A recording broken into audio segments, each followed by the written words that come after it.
नबी सल्लल्लाहु अलैहि वसल्लम को अल्लाह रब्बुल इज़्ज़त ने ये पेशकश की कि हम आपकी आधी उम्मत को बख्श देते हैं या आपको हम हक़ शिफ़ाअत यानी अपनी उम्मत की शिफ़ाअत करने का हक़ दे देते हैं।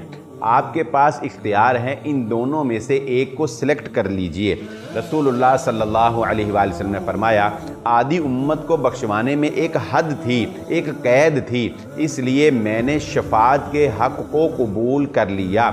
और ये शफ़ाअत किन की होगी? अल्लाह के नबी सल्लल्लाहु अलैहि वसल्लम ने फरमाया, ये मेरी उम्मत के मुत्तकी परहेज़गार लोगों के लिए नहीं, वो तो अल्लाह की रहमत से बख्शे जाएंगे, बल्कि मेरी शफ़ाअत मेरी उम्मत के गुनाहगार, मेरी उम्मत के ख़ताकार लोगों के लिए होगी, जो उनको जहन्नुम से निकलवा कर जन्नत में ले जाने के लिए होगी। ये मुहम्मदुर रसूलुल्लाह सल्लल्लाहु अलैहि वसल्लम की अपनी उम्मत से एक मोहब्बत है।